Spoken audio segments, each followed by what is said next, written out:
Good morning, everyone. Today we are going to see NEET PG 2025 recall session. So this was a little tough session with multiple questions in the distribution of ear containing 3 questions, nose 4 questions, larynx 2 questions, and larynx 3 questions.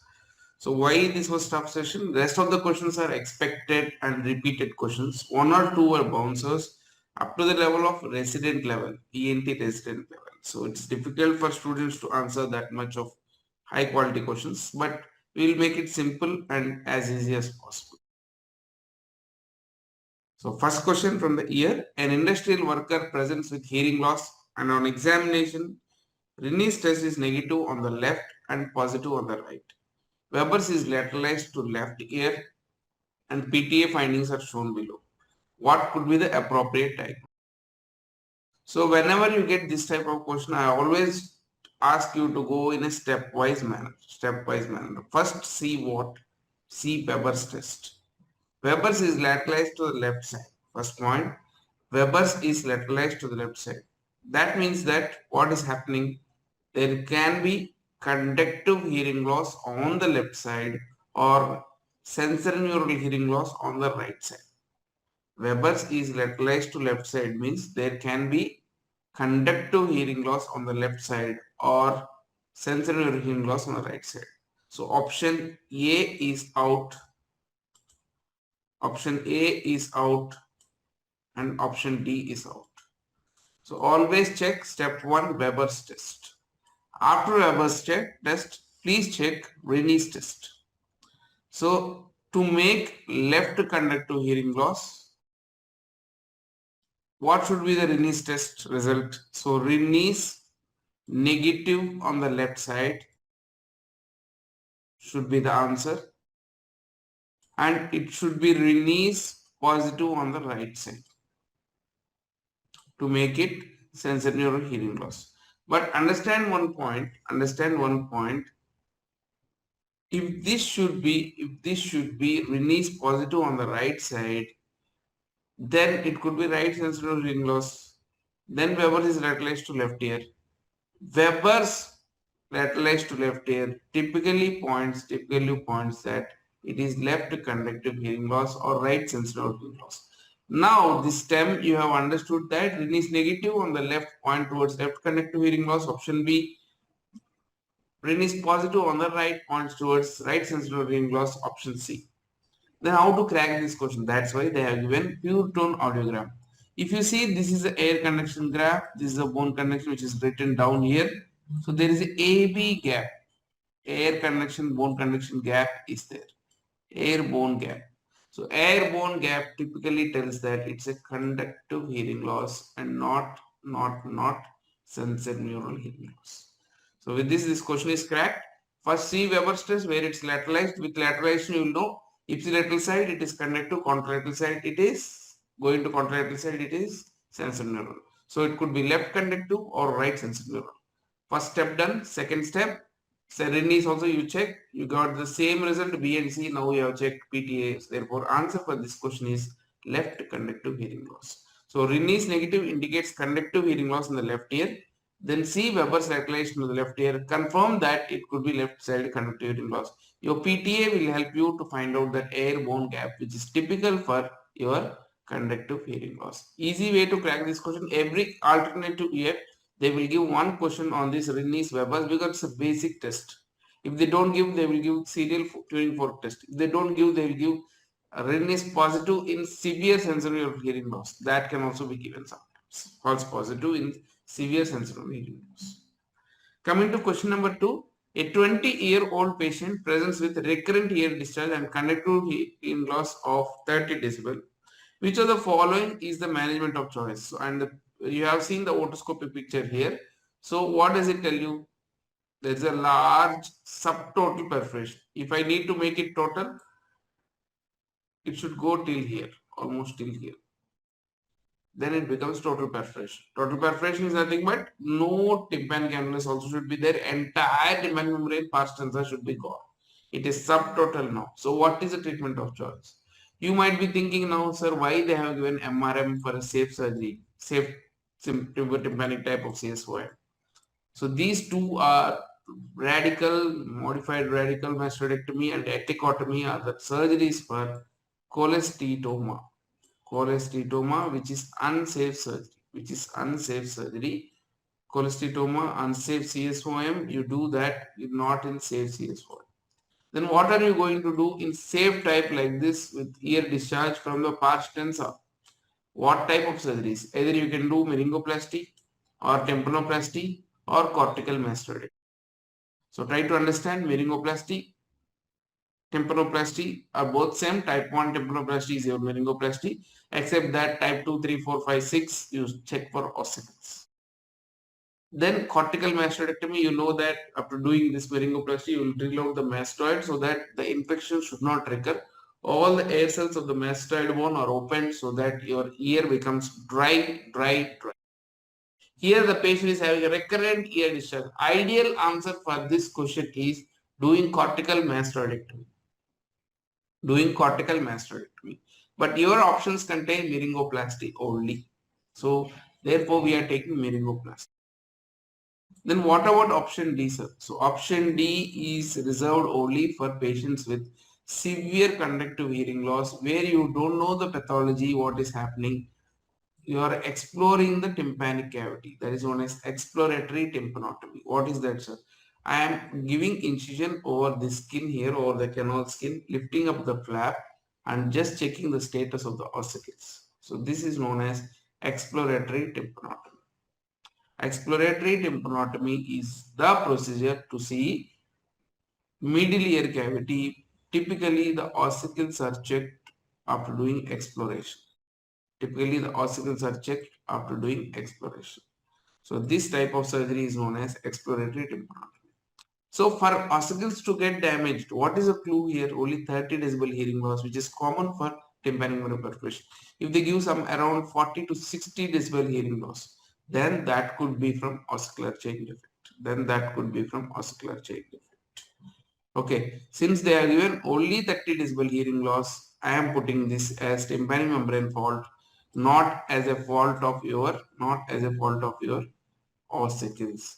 So since ossicles are not at loss, in this case, we have to take it as a problem of only tympanic membrane, not the ossicles. If ossicles are at problem, then we may do a procedure known as exploratory tympanotomy. And episiotomy and modified radical mastoidectomy. So answer is A, B and C are typically done for unsafe type of CSOM. So CSOM literally is of two types. One is tube, eustachian tube, and tympanic cavity involved. So it's called tympanic cavity.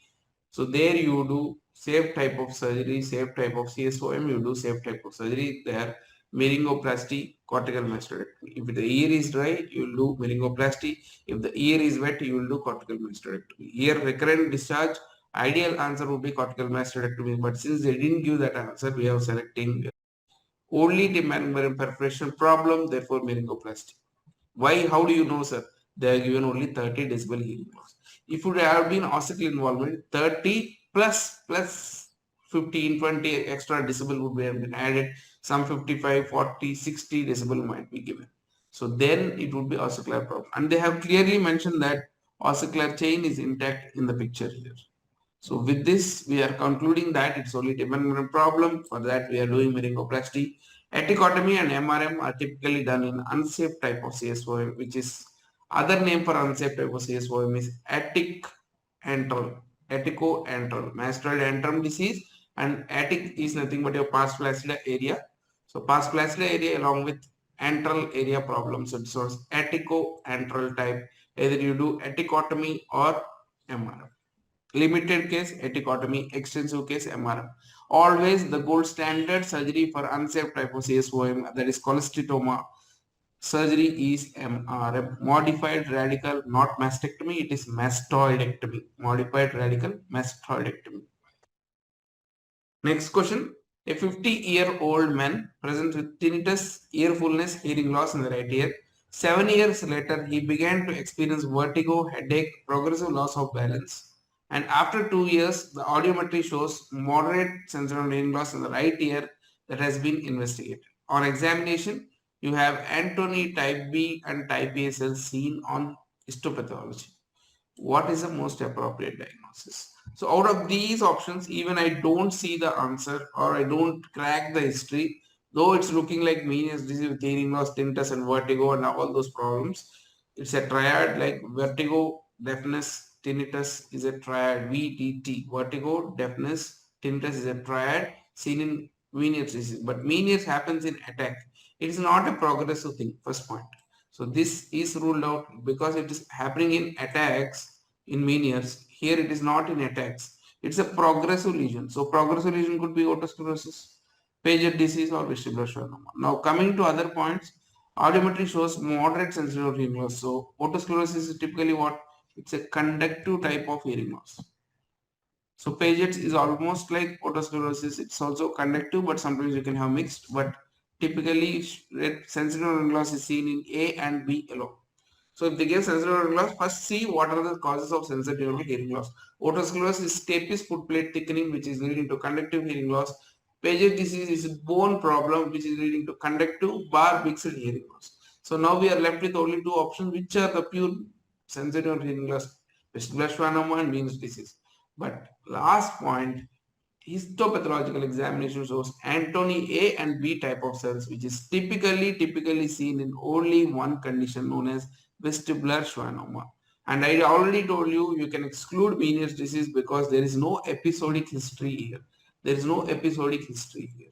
So therefore, Antony type A are densely cellular cells. Antony type B are less cellular or loosely arranged cells. So A is compact, dense cellular pattern. B is hypocellular pattern with hyaline degeneration.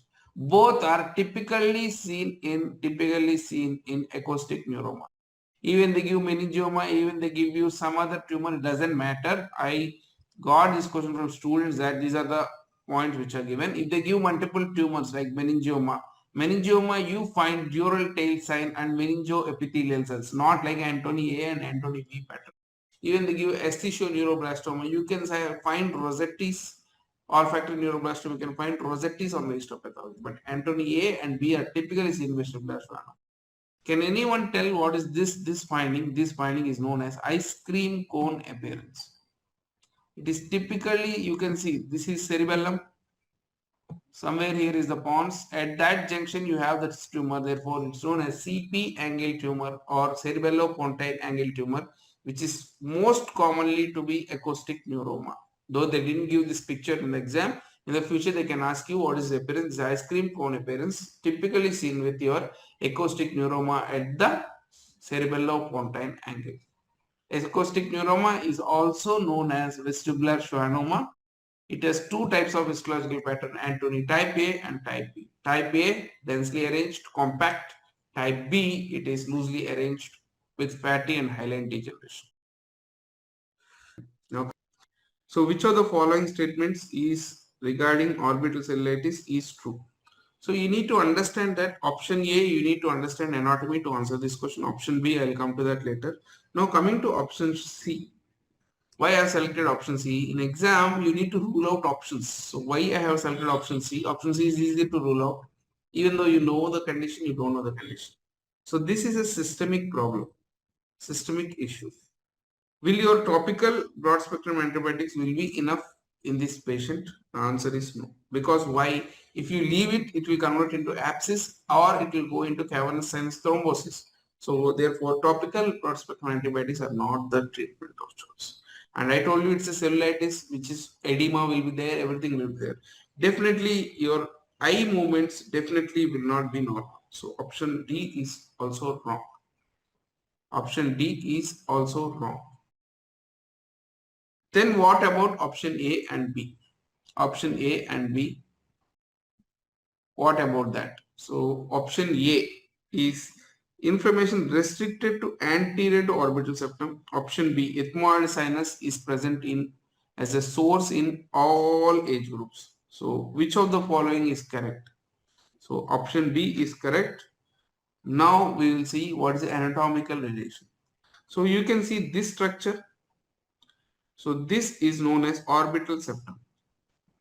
Any collection or any infection Anterior to this orbital septum is preseptal. That's why it's called preseptal. Anterior. Pre means before. Before what? Septum. What septum? Orbital septum. It is known as preseptal cellulitis. Then what is orbital cellulitis, sir? You can see orbital septum here. Anything beyond that is known as postseptal or your orbital cellulitis. Therefore, from this point, I want to tell you that anything preseptal is preseptal cellulitis or periorbital cellulitis. Anything postseptal is your orbital cellulitis. So this is the difference. Then what about the presentation, sir? So you have proptosis in cellulitis because it is behind. This will push the eyeball front. Because this preseptal cellulitis is in the front, it will not have proptosis.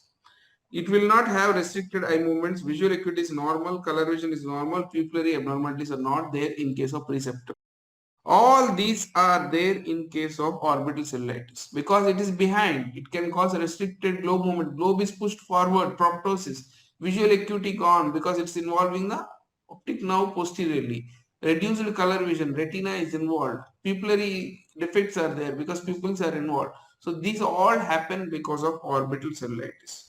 The only difference between orbital cellulitis and preseptal cellulitis is the location that is leading to all symptoms. Preseptal before septum, postseptal orbital cellulitis, therefore it is pushed anteriorly, visual acuity gone, pupillary defects there. So overall. So whatever may be the condition, orbital complications are typically mainly due to your ethmoid sign. Sir, how can I easily remember that? So your orbit is here. The sinus which is consistent with that immediately is your ethmoids. Is your ethmoids. You can have inferiorly maxillary wall, but this upper maxillary wall is very tough to breach. But ethmoid, there are air cells and a small lamina papyracea bone is there to enter the orbit. The infection can enter faster rather than maxillary sinusitis. So all the orbital complications are mainly due to your ethmoid sinus involvement.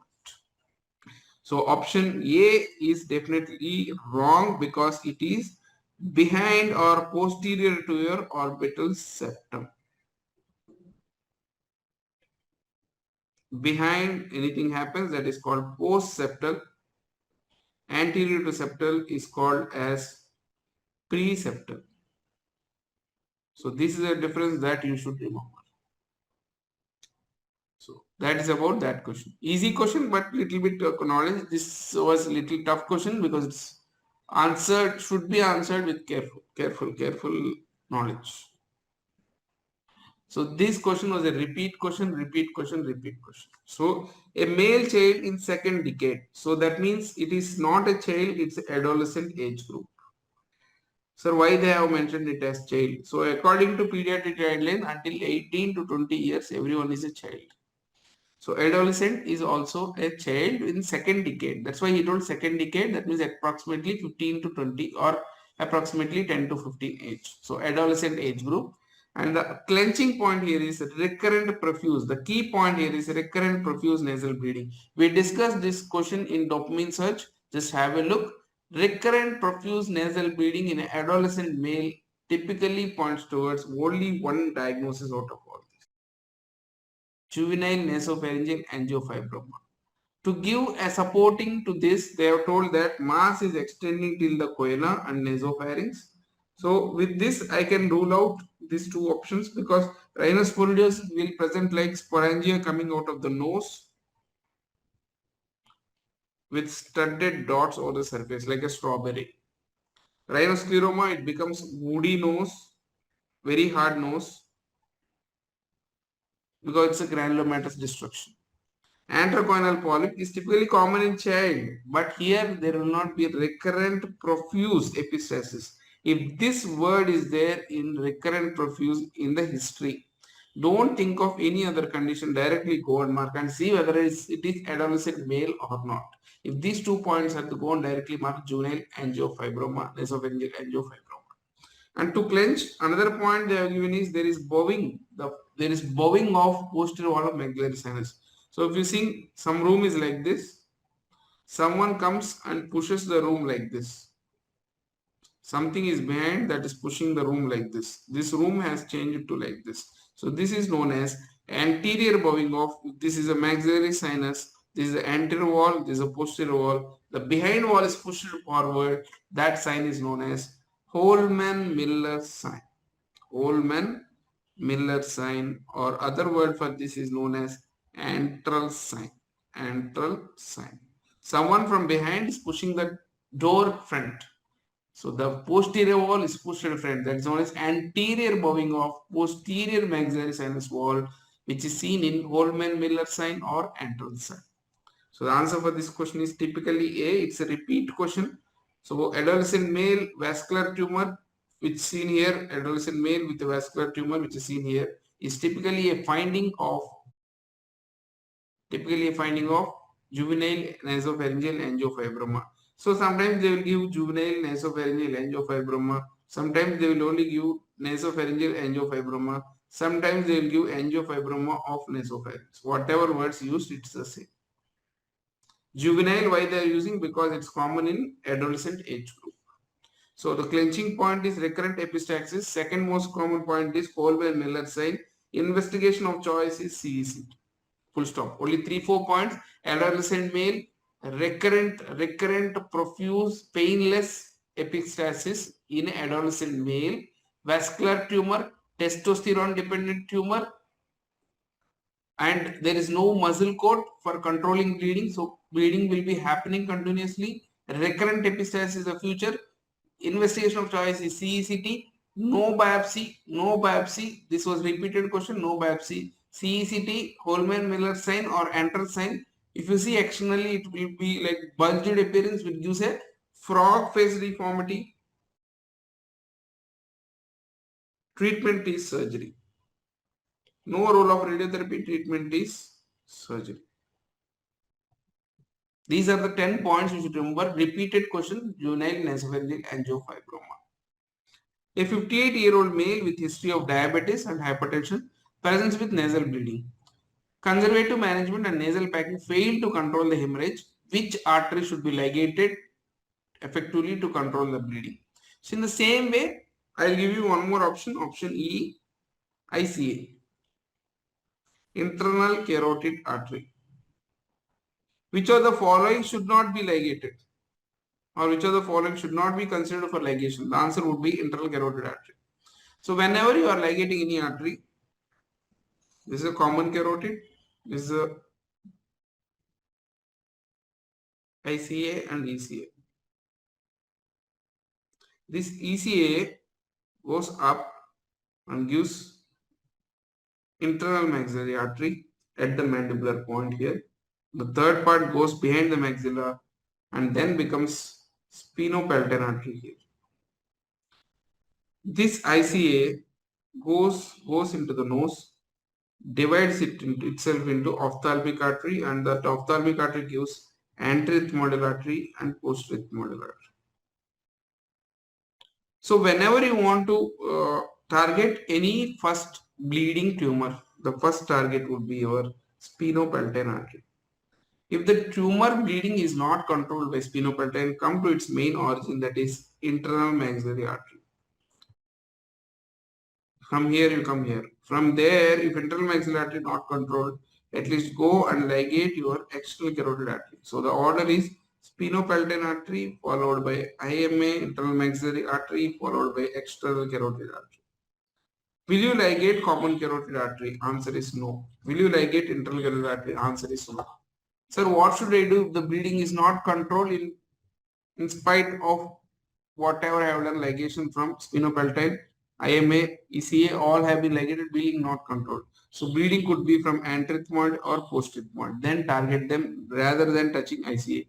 Why? If you touch internal carotid artery, your brain will not have blood supply. The artery should not be ligated. Any set question, this is old question, is internal carotid. But he is not asking that. What he is asking now today is, all have been tried, which is the most effectively ligated? As I told you, it should be spinopelvic artery. Always start from spinopelvic artery, SPA, then IMA, internal maxillary artery, then external carotid artery. If not controlled, then target anterethmoid. If not controlled, then target posterethmoid. So this should be order of your ligation of arteries. So answer here is sphenopalatine artery. So okay, ligation should start with SPA, followed by IMA, followed by ECA, followed by not ICA. It is central carotid artery should not be ligated at any cost. You should ligate your anterethmoid, posterethmoid. Sir, they are asking bleeding is posterior. Why can't it be posterethmoid? So usually bleeding happens posteriorly from your sphenopalatine artery, which is back at the choanal end. You can have that artery at the posterior nasal cavity, and so ligate that first. If all these techniques fail, what should I do, sir? Then you have a technique known as embolization. Embolization is the last technique which you can offer the patient. Even after ligation, it is not controlled. Then what should I do in the initial stage? So he has mentioned conservative management was given, nasal packing was given, and that failed to control the hemorrhage. The first method is known as Trotter's method or Hippocrates method. What is this Trotter's method? Pinch the nose for 5 minutes and give pressure. That is Trotter's method. Not controlled.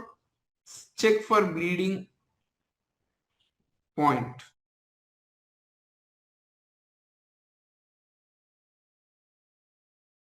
Check for bleeding point. If amenable for cauterization by chemical like silver nitrate or cauterization by cautery, bipolar or monopolar, do that cautery in the OT table.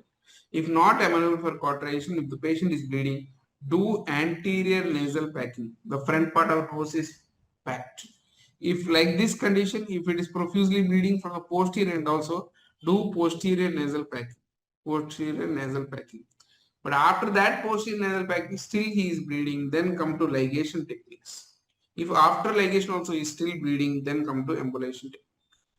Embolization can be done by coils or embolic agents. So you have to follow this order. So this is conservative management till this packing. It's not resolved in this case. So we went to ligation techniques. First artery to ligate is sphenopalatine artery. So this is one more picture which was given exam. Classical picture of nasal bone fracture.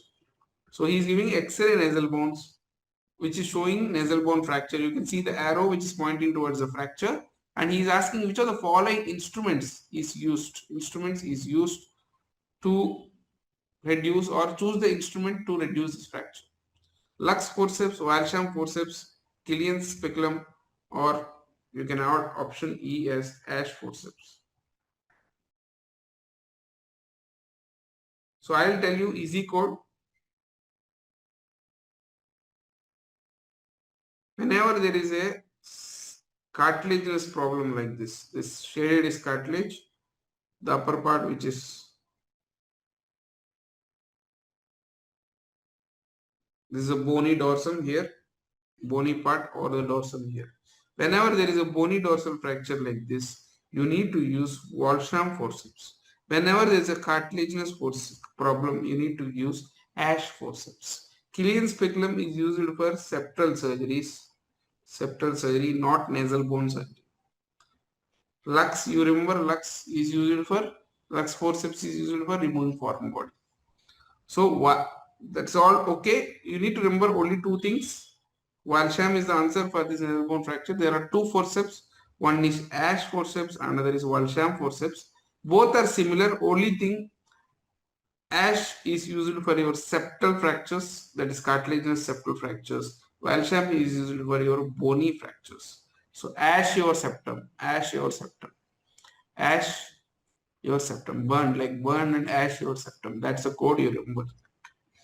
So how do you treat normally this? So if possible, always do manual immediate reduction if feasible. You can keep the bony dorsum manually, immediate results, best results. But while patient presents to you, if there is edema, consider waiting for 3 weeks, then perform reduction. That's the scenario 1. So see immediately patient is coming to you, or after a few weeks after edema sets in, he is coming to you. This is a fracture line. If there is edema, definitely wait for some time, give NSAIDs and reduce after that. If there is no edema, do immediate reduction. Best results with immediate reduction. That means I got a trauma done, I got my nasal bone fracture, immediately I should go to hospital to align it properly. That gives the best results. If I go after edema sets in, that gives little bad results. So edema is there, consider waiting for 3 weeks, then perform reduction. Okay. Sir, no edema. The patient came little later, immediately it didn't come. How much later? See always whether it's more than 3 weeks or less than 3 weeks. More than 3 weeks, open and reduce the fracture. That is called as septorhinoplasty. Rhinoplasty means over the nose you are doing plastic surgery, open reduction of nose, and along with that you are targeting septum, therefore it's called septorhinoplasty. And less than 3 weeks you are going to do closed reduction. So you can do forceps, that is known as Walsham forceps technique. You put the forceps one inside, one prong inside, one prong outside, and you crush the septum. You crush the bone so that the bone stays there. From here to there, that's why this is long forceps compared to Ash forceps, which deals with the front part of septum, and the curvature of Walsham is fitting into a nasal bony dorsum. So less than 3 weeks you do a closed reduction with Walsham forceps. More than 3 weeks you have to do open reduction because the fracture line might have been set there. So it is difficult to manipulate after 3 weeks with your Walsham forceps. You are doing open surgery, open reduction in case of more than 3 weeks after injury. So another classical best question, this we showed in our dopamine search. So try to understand. This type of tonsils are typically seen in Tangier disease. No need to think also. Diphtheria, you have a history of bull neck lymphadenopathy in lymph nodes and pseudomembrane,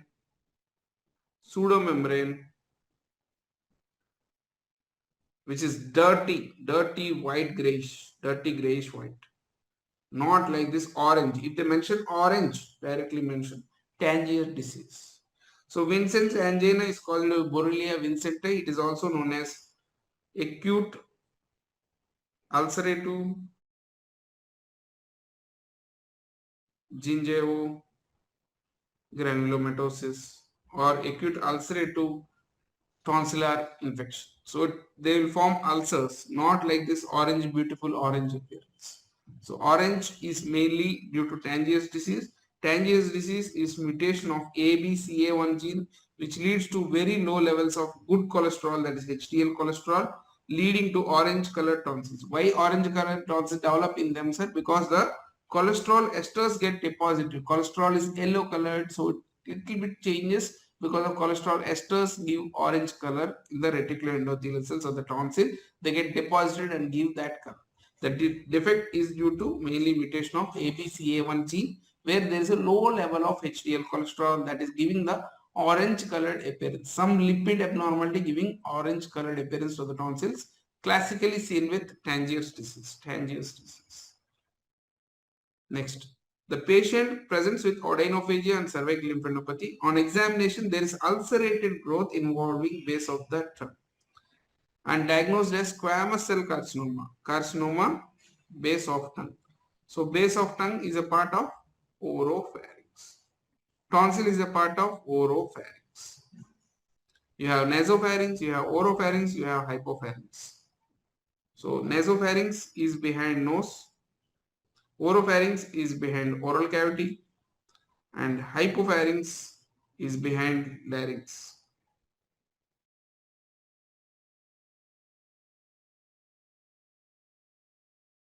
It's also known as laryngopharynx or hypopharynx, whatever you can call, because it's behind the larynx, it's called laryngopharynx. It's behind the oral cavity, it's called oropharynx. It's behind the nose, it's called as nasopharynx. So what is he trying to tell? So which of the following organism is causing this carcinoma of the base of the tongue, which is part of oropharynx? So here the question is indirectly asked, but otherwise what we know about the options. Herpes simplex usually associated with Bell's palsy. Herpes zoster is associated with what? Ramsay-Hunt syndrome. Herpes zoster oticus is known as Ramsay-Hunt syndrome. So those questions are out. So here is asking about carcinoma base of tongue. So option D is out. CMV, does it cause anything, sir? Yes, CMV causes retinitis in HIV, less than 250 count, 300 count, like that, CD4 count. So CMV in a patient causes most common cause of congenital hearing loss. In congenital, infectious hearing loss is most commonly due to your CNV. So in this question, this is not also option. So what are the oncogenic virus in ENT? Oncogenic means cancer causing viruses. Oncogenic means cancer causing viruses. So what do you know about HPV? HPV is causing recurrent respiratory papillomatosis or laryngeal papillomatosis. What type? HPV 6 and 11. So this will lead to cancer? Yes, very less percent, less than 1%. Oncogenic virus in ENT are of three types: EBV, HPV, and Kaposi sarcoma virus. So HPV results in what? HPV results in CA oropharynx. EBV results in what? CA nasopharynx. And Kaposi sarcoma like virus results in skin, and HHV8 results in Kaposi sarcoma. Human herpes virus 8 result in Kaposi sarcoma skin and mucosa. So the answer for this question is HPV. EBV, if they ask you next time, it's associated with nasopharyngeal cancer. So HPV 16 type, 18 type are associated with, like your cervix cancer, they are associated with oropharyngeal base of tongue tonsil, that's oropharyngeal squamous cell carcinoma. EBV is associated with nasopharyngeal carcinoma. So these two questions may be asked in the future. EBV is associated with nasopharyngeal carcinoma. HPV is associated with your oropharyngeal carcinoma. Remember these 2 points. And third one I told you, human herpes virus 8 is associated with Kaposi sarcoma, which is a vascular tumor. Next question. A 55-year-old patient presents with hoarseness of voice and difficulty in swallowing. He was diagnosed with laryngeal cancer and surgical management was done. The post-op picture is shown below. Which of the following surgeries might have been performed? So this was a repeat question. Last time they showed this picture with the TEP, that is a process which are there, and what was surgery done? It is total laryngectomy. Now it is directly asked, what is this? This is not a tracheostomy. Why? Because tracheostomy is an opening which will have a tube. It is a temporary technique. Tube. What tube? Tracheostomy tube will be there into the opening. When there is a permanent technique, it is known as tracheostoma. Tracheostoma. What is the difference between stomy and stoma?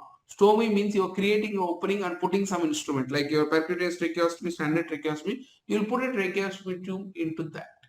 Then what is stoma, sir? It's a permanent opening. Patient will breathe with that.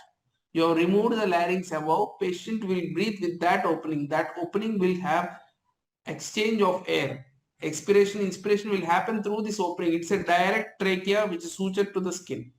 So you can see trachea was brought out like this and sutured to the surface skin. So air will go out of that opening. This is known as tracheostoma. So partial laryngectomy, you don't do tracheostoma. Tracheostoma is ideally done in case of total laryngectomy. It's not tracheostomy, which is nothing but opening, which is temporary, and you put a tube. Usually you do for your ICU patients and respiratory distress patients. But here there is a cancer for which surgery was done. Therefore, upper part of the larynx is removed. The opening was brought outside like this onto the skin and sutured to skin. This opening is known as tracheostoma. So in a total laryngectomy, finally you are creating a permanent opening known as tracheostoma. You are creating final opening known as tracheostoma, which is permanent opening. Permanent opening known as stoma. So they call it stoma.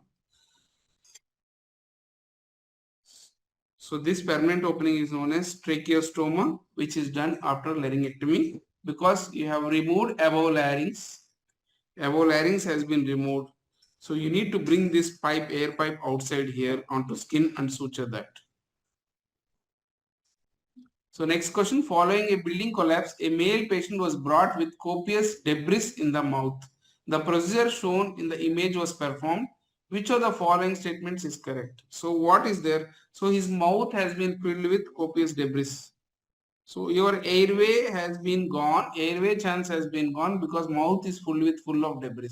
There is a technique which has been done here in the emergency time. What is the technique? So this is known as cricothyrotomy. Cricothyrotomy.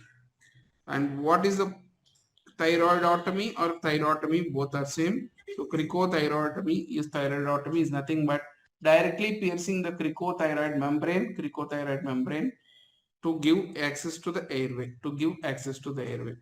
So it should be followed by tracheostomy is the correct answer. It ideally ventilates the patient for 24 to 48 hours. It is not used to measure central venous pressure, which is done with cannulation of IJV. Breathing is less than bag and mask because you are reducing the airway distance. You are directly opening here. So your bag and mask would be more work of breathing because you are giving above. Here you are opening, you are giving separate channel. So it's easy for the patient to breathe. Okay. So cricothyroidotomy is opening onto the cricothyroid membrane which ventilates the patient for 24 to 48 hours. It is not used to measure the CVP, which is done with IJV cannulation. The work of breathing is less than bag and mask ventilation. So I already showed you this video in the previous that emergency cricothyroidotomy is nothing but piercing of cricothyroid membrane. But this is a temporary technique. It should be followed within 24 to 48 hours. So you can ventilate maximum till 24 hours to 48 hours, not more than that with this. It should be followed by a definitive procedure known as tracheostomy. So this is known as needle cricothyroidotomy. So if you open, like in the previous picture, it's known as open cricothyroidotomy. If you do the same with the needle, then it is known as needle cricothyroidotomy. Over this, you remove this syringe and you slide over another tube here. So just have a look of this. You know this movie known as Nasal. So the patient has choking episode. Help! Someone get an ambulance! Down. Officer, she needs help! Somebody call an ambulance! He is trying to help her. Hero jumping.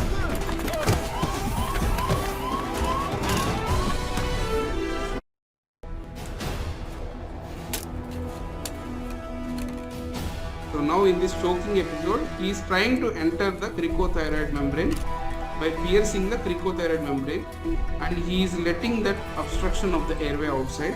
You see he has put in a straw.